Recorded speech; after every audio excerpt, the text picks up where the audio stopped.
Hello, everyone, and welcome to another episode of the Go 24/7 podcast. My name is Bryce Kuhn, and today, on a wonderful Friday, the spring game eve, we're going to talk about the spring game. I've got Glenn West and Dylan Sanders alongside me. Glenn, fresh off of just pumping out content, and Dylan got out of the house and got a haircut, so he's here. He's alive and well, getting ready to get done with school. But before that, we've got the spring game, and we're going to talk about the spring game today, but we're going to go ahead and start this off with making sure that for Dylan's graduation present, all you have to do, folks, is subscribe to the YouTube channel, hit that like button, and comment down below what you think of Dylan's haircut and where he should go elsewhere to try to get his haircut if you do not like it. I was going to say, what are you trying to imply? I like it. I like it. I need to go somewhere else. I like it. Glenn and I go with the traditional push our hair all the way over to the side haircuts, and you're mixing it up a little bit. So I do applaud the effort, and I enjoy it. I like it. That's good. It's good. Now, let's talk spring game, guys. Look, I was joking with Sonny earlier this week in our podcast that if you haven't checked it out, talking about recruiting kind of leads into this weekend, which, we could do a whole other podcast on the impact of recruiting. And Glenn, you were able to talk with Coach Kelly about this earlier this week in a good piece you put up on the website about that. But he said LSU's notoriously not known for, having a big showing in spring games. And obviously this year is going to be an interesting one. We were talking about it before we started recording. What would this spring game look like in the terms of, and we've highlighted on the board and throughout our podcast, it's not going to be something that's necessarily what you may see in years past or from other teams. Now, other teams have gotten creative this year. Auburn, we talked about that. Where the defense had 24 points, the offense's goal was to match that. Fun little thing in competition. You still want to make it competitive, but Glenn, like we talked about, LSU's going to have to get creative with that, and we were kind of just throwing ideas where it feels like this is really going to be a situation with obviously the depth concerns at offensive line. You want to keep everyone healthy across the board, but I still do feel like we're going to be able to figure some things out. So, we still get to look forward to watching some football in April, which is always a fun thing, right? Yeah, no, I think so. And look, I think probably the biggest thing for this team is that they just get out of here as healthy as they can. The spring kind of came in. You felt like this was going to be a spring where they just didn't want to get more injured. They kind of had a lot of guys that they're still working back from injury, and Josh Williams and Mason Taylor and Mason Smith and Mekhi Wingo. The list goes on and on. So we talked about some this offseason of how that kind of bodes well for guys that are a little bit lower on the depth chart, but you also at the same time don't get to learn a whole lot about this team until they're at full health, until we get into the fall. And so I think we talked with Coach Kelly on Thursday. When you guys are listening to this, it'll probably be Friday or Saturday, but kind of Coach Kelly's message was that a big part of this spring was just to not get more injured, to learn how to practice, because they did have obviously 13 freshmen and then also 11 or 12 transfers that they were introducing into the program this year at positions of need. So in the secondary, you had pretty much a practically brand new group of cornerbacks. Then they had to learn how they do things here at LSU. And so you had a nice foundation returning on offense, but you also had to work in a bunch of guys that were new.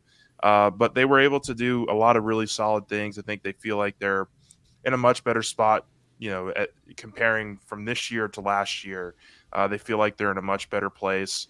And it's going to, I think, pay dividends heading into this offseason, where you really hope that Jaden Daniels and Garrett Nussmeier and all these guys can get together and continue honing that chemistry. And it's going to be really exciting to see kind of what kind of product they put out on the field on Saturday. But I think Coach Kelly's been pleased with the way this spring has gone, considering some of the places where LSU's a little dinged up, where you look at the offensive line and they don't have a ton of guys out there yet. They've got some of the starters, but there's still 4 or 5 players that are coming in during the summer. So I think probably the biggest thing for me is just get out of this thing healthy. Let's see them push the ball down the field a little bit.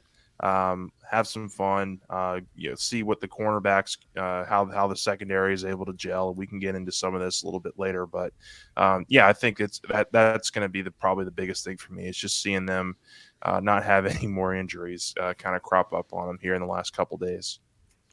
Dylan, I wanted to throw this one to you because I thought this was interesting. I've talked with a lot of recruits over the past week or two, guys that maybe have committed or guys that are just visiting and maybe they're sophomores, juniors, or whatever they might be.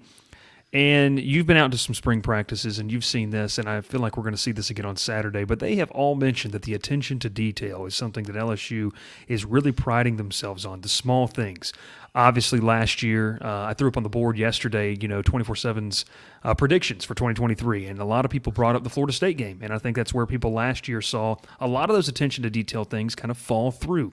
What have you seen from spring practice, and are you kind of echoing that same sentiment that a lot of the recruits have taken notice of, that, hey, if we're going to win a championship, it's the small things that we have to do right over and over again? I mean, yeah, it was just one of the things that was immediately noticeable last year with this new crew is how tight the practices are. There's not a wasted second. If the segment ends in 15 seconds and you're not doing anything, you're already going to where you're going to next. Like it's snap along. Like they get it done, and it's good to see after the years of where media wasn't given as much access to practice, and the reports that came from internally from how practices were ran in the last couple of years of the Orgeron era. It's nice to see and watch and just be like, yeah, well, they have a lid on things. Like they know what they're doing. It's a business, and they're running it like it. And yeah, I assume we'll see it on Saturday as well. Everyone knows what they're doing and when they're doing it, and what they're doing next. And yeah, everyone's paying attention, which is a huge thing. It's crucial. Attention to detail is crucial whenever you want to try and win a championship in anything, and it's noticeable here. It's noticeable. Yeah, a lot of kids have talked about that, saying, man, everything they do in the goal of wanting to win a championship, understanding what it takes. Brian Kelly obviously has not gotten to that part yet, but he's a guy that has gotten very, very close multiple times and has done it. And I mean, as many people feel like, and me coming from the outside in, I mean, this is a guy he's now got the resources he's probably never had, and so it's gonna be really interesting to see. I think that's something we're gonna see, and fans can say, hey, maybe take a step back and just watch how these guys move from drill to drill. We've talked about it, Glenn. It's probably going to be a little bit of they'll have a practice portion, maybe some scrimmage, but watch the attention deal, the hustle on and off the field, in between the lines, giving 110%. Let's start it off here with the quarterbacks, and I think that's where a lot of people are going to. If you still have a radio dial in your car and you're listening to this on podcast, you're going to turn it up a little bit, or you're going to pay a little more attention, maybe lean into your monitor, your TV screen. Because, Glenn, you're coming out, obviously, with a piece on Friday. We're recording this on Thursday. Folks are going to listen, like you said, maybe leading up on their drive into Baton Rouge, maybe Friday or Saturday. Is Jaden Daniels going to be aggressive? Are we going to see that? And I think that's obviously been the biggest question mark about what we're going to see out of him. And a lot of people have made it, fans have made it, that he's got to prove something to keep that job. And I think that's always a healthy thing for the incumbent starter to have to prove something. But Glenn, you've talked about it. I mean, Nussmeier has looked crisp out there on the practice field. When you see what Daniels has to do, how much stock do we put in on Saturday to take away and say, okay, this race is either going this way or Daniels has kept the job? Yeah, I mean, I hope they give us a taste of kind of what they've been working on with Jaden this spring. I think obviously Coach Kelly's talked about it a lot. Offensive coordinator Mike Denbrock has talked about it during his press conference as well, how they have really put an emphasis on pushing the ball downfield with Jaden, him being comfortable with the looks and just kind of the reads and trying to get just trying to get guys in open space. And I think he struggled with that at times last year. I think he wasn't quite confident enough in his arm talent to really unload and look at that as a positive in his game. But we're really going to, I think, get to see that this season. And you hope that they unleash it a little bit in the spring. I think, look, the spring game, they're going to keep things very vanilla. They're not going to open up the entire playbook for us. But they they showed enough. They have a year under their belt now with this offense and with Jaden Daniels under center, to where they can show you enough to where you're not really unleashing everything and giving everybody kind of what you're going to be looking at come fall. So I think they're gonna take a couple shots. I think it's going to be really important that they instill that in Jaden really from the start here. But again, this is going to be kind of like a simulated practice. They're not going to have a true game format here. So I think you're going to see a lot of Jaden Daniels running with the first team. You're going to see Garrett Nussmeier running with the first team. I think probably one of the more interesting quotes that I've read from Brian Kelly or seen in recent days. He was on the Paul Feinbaum show this week, and he talked about that LSU has 2 starters on their roster right now at quarterback, and that's something that not a lot of teams have in the country. And so I think they've recognized that Nussmeier needed those first team reps this year, or this spring, I should say, and really gotten him heavily involved with that group as well. It sounds like from everything Coach Kelly said, Nussmeier's had a great camp and really thrived in that first team environment.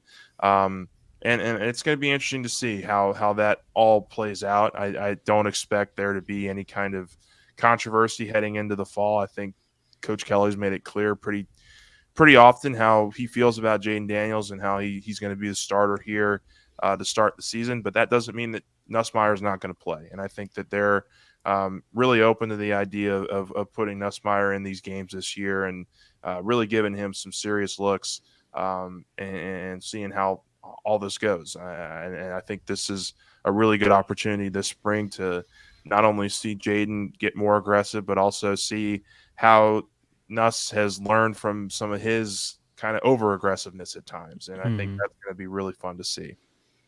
I think, too, before going down to Dylan on this, I mean, we're really not going to get a real view of this, to me, until you walk into Camping World in Orlando in September. Because until you take the non-contact jersey off, you don't know how these guys are going to respond to pressure in their face that's not going to hold up, that's not going to, walk past and maybe slap the jersey.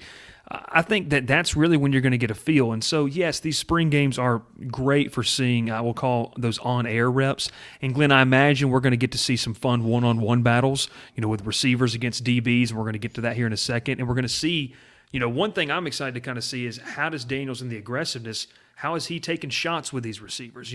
How comfortable does he look in with the chemistry with these guys? And so I think that's going to be fun to see. And Dylan, that kind of leads me into the question for you here with some of the receiving targets. I mean, look, it's a talented group, and they've got some names that behind a couple of guys that people feel like can make that next step. But who are you most excited to see? Maybe in the wide receiver room, maybe receiving some targets and going up for some 50-50 balls. Anybody come to mind for you right there? I mean, obviously the number one name is Malik Neighbors. I mean, that's the obvious. He's the guy that everybody expects to take that next step, become the old Keishon Butte, that level of receiver for LSU. I'm really interested to see how Brian Thomas Jr. has grown this offseason, working all around the field, working the slot, working on the outside. Like, he has always had a lot of potential, and I think really had peaks and valleys last season. So if we can have a little bit more consistent of production from him, I think that'll spell great things, because I feel like he has the speed, has the size to really hurt all over the field. So that's a weapon that you really need to lock down on. And in terms of the young guys, a guy that really is intriguing as a recruit, and then as a freshman, I've seen him around a lot, is Kyle Parker. He's just a weapon, and getting him in the offense, I think it would make sense to have him in an earlier role, like maybe not a huge role, but I feel like he'll get snaps as freshman year. So seeing how he plays and how they want to use him in the spring game will be really interesting, because I think his skill set is kind of a do-it-all, all-around weapon in the offense. Yeah, I mean, just building off of that a little bit, there are a couple other guys outside of the quarterbacks that I'm going to be really looking at. I think this is a really make it or break it year for Chris Hilton. He's been in the program now for a couple of years, really been banged up with injuries. It's just been really unfortunate how little he's been able to get out onto the field. But he's an explosive athlete, and he's mainly been working on the outside with the second team. But he's a guy that you could absolutely slide into the slot, get some speed there, complement what Brian Thomas and Malik Neighbors do really well. He's a vertical threat. I think he's a guy that's going to be really, heavily relied upon this season if some other guys are a little bit injured or not quite ready. Aaron Anderson's a guy that comes to mind who could also fill that role. Certainly Kyron Lacey is an older veteran, is a guy who could fill that slot role as well. But I think Chris Hilton's a former 5-star player, guy who has all the talent in the world. He's just been injured. And I think if you kind of read between the tea leaves, I think they're really excited about his potential in this offense and how they can utilize him.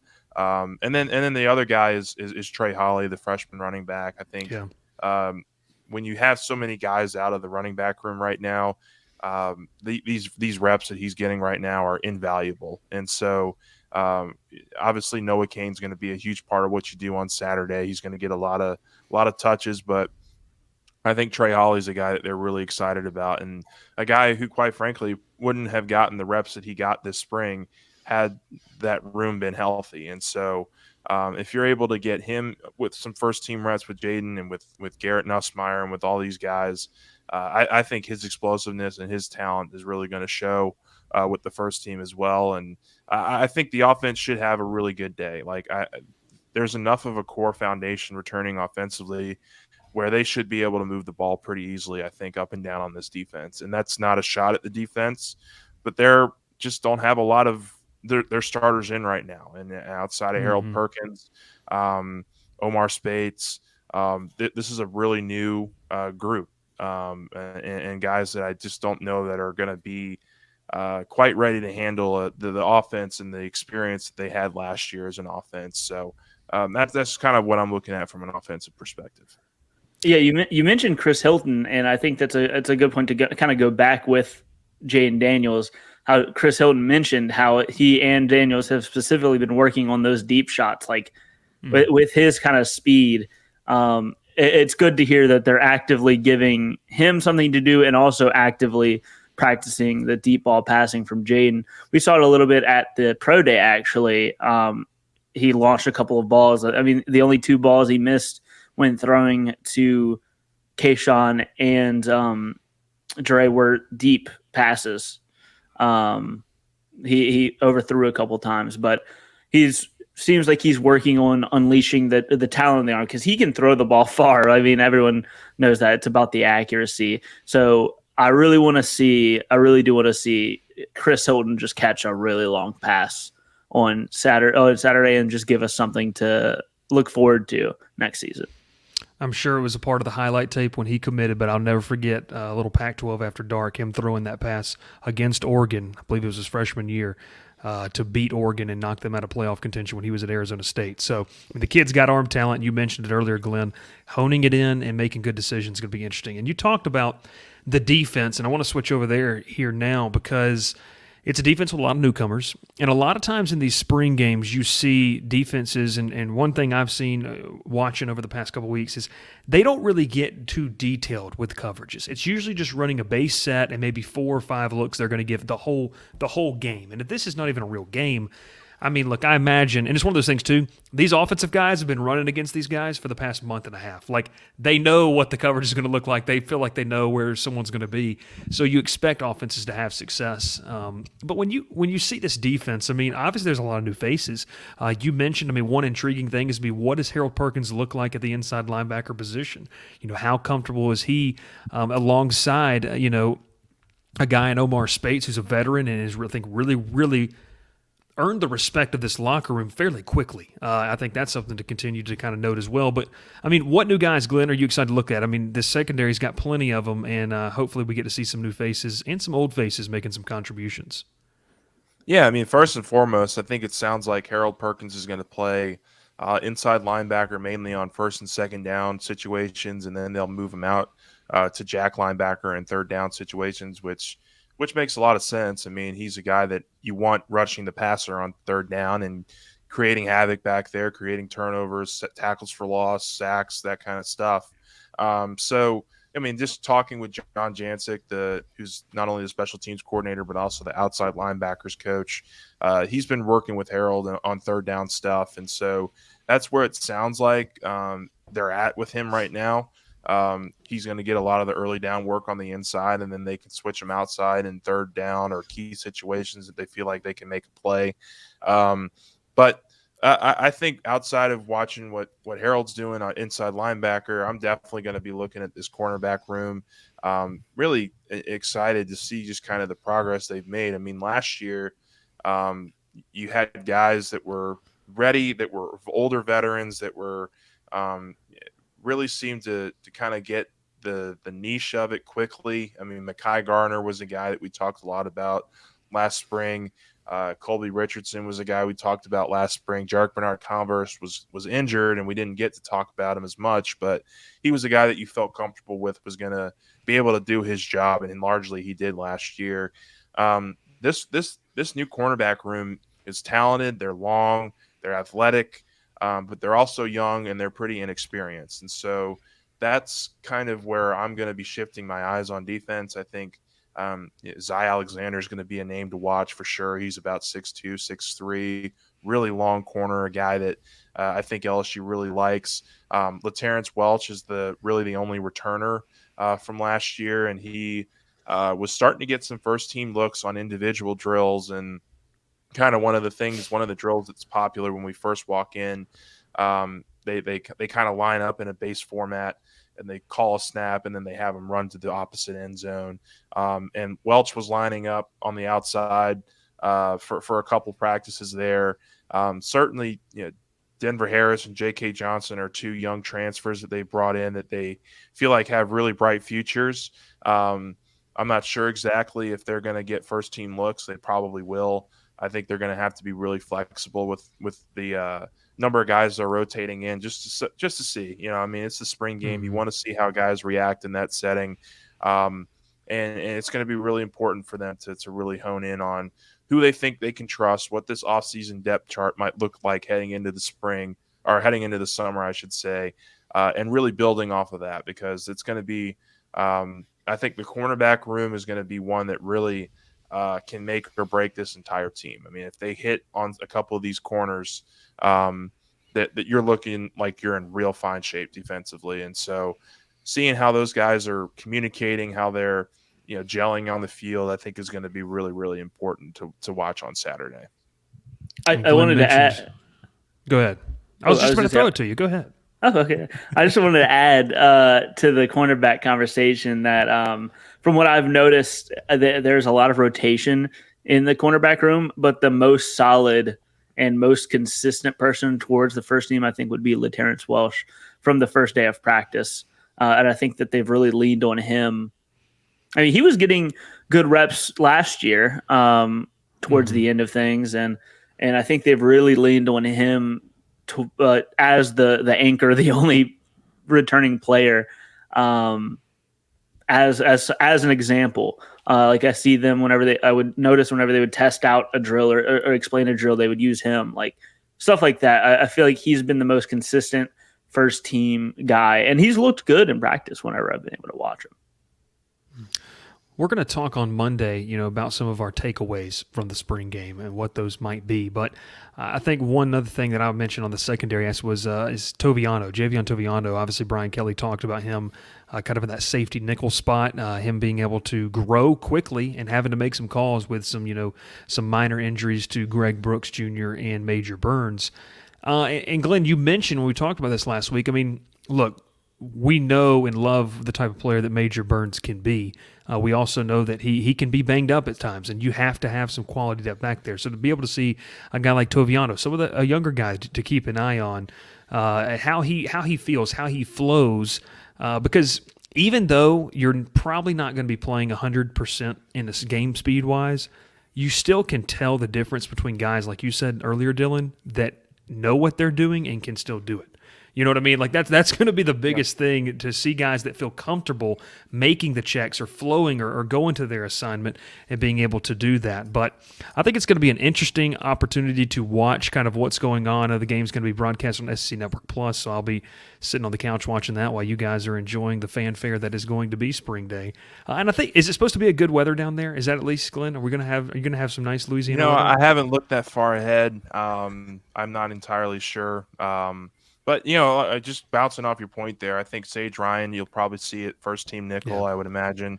And then Toviano's a guy that absolutely could be your first team safety next to Greg Brooks. I mean, it sounds like Greg Brooks was back at practice this week, so it wasn't a major injury. It was a minor ankle sprain, according to Coach Kelly. So I could absolutely see a world where those two are back there handling the first team safety reps. Ryan Yates, I think they really like and has made some improvements. He could be on that second team kind of first team bubble. But yeah, I think the secondary there's just going to be no shortage of stuff to learn just because of how new it is and how how those guys are all going to be counted on. Because the one thing you could say about this defense right now is that the linebacker group, it looks like you have a good core. Defensive line, a lot of your core, especially on the interior, is not played. And then the cornerback and then the secondary, you have a lot of those guys that are healthy, and they just haven't played a lot together. And so they've really got to, I think, lock in and be kind of that group that starts to gel together quickly, because they're going to be really counted on this year, all of those guys, to make a huge impact on this team. Yeah, you'd love to see that kind of culminate in the spring game and see some positive takeaways. Dylan, any final thoughts here as we wrap it up? We're looking at mid to high 70s for the spring game. Meteorologist Dylan Sanders there, everyone. Sunny? So it'll be It's going to be sunny? Yes. Sunny won't be there, but it will be sunny. Sunny with a U. Sunny with a U. One thing I wanted to add that I've noticed throughout the spring, and since we're wrapping up the spring and not necessarily on the field, but something I've noticed and it's been talked about with the Brian Kelly recruiting classes is camaraderie. Everyone, on social media, at least, you can tell everyone's hyping each other up. They're all talking to each other about committing, when they're committing, like future plans and stuff like that. And more so than I can remember, just being around campus, this recruiting class from this year, they are as tight as can be. They're always grouped up, huddled together, going to events like women's basketball, like prep rallies and stuff like that. They're always together, showing up together, going to class together, walking around campus. They're always together and walking around, and it's different position groups and different stuff like that. It's just high camaraderie on the team. That's just a point I've noticed that I wanted to bring up since we're, still in the spring. Yeah, Dylan, those are some great points right there. And I really think that, talking about the recruiting and seeing the impact, and I did catch, I know I phased out there a little bit. That's why we have some post-production to do. But, seeing obviously the camaraderie with the recruiting, and that's something that's been really hit on. I know this weekend we're on commitment watch, so that's going to be a lot of fun to watch and see if LSU can add to that class as well. But hey, for Glenn West, for Bryce Kuhn and Dylan Sanders, we say so long. We will see you next time here on the Go 24/7 podcast. Make sure to stay tuned to go247.com all weekend long. Some great coverage, talking about the spring game, wrapping up, and baseball season is still continuing. We're going to we got to get a podcast about baseball season, Glenn, before the end of the conference tournament, which is, I got the media credential thing the other day, so it's nuts to think that we're almost to the end of regular season. I know. College baseball. They post the schedule the game, what game it is, and we're in the mid-30s already. It's ridiculous, absolutely ridiculous. We'll catch you next time here on the Go 24/7 podcast. Thanks so much for listening or watching wherever you may be.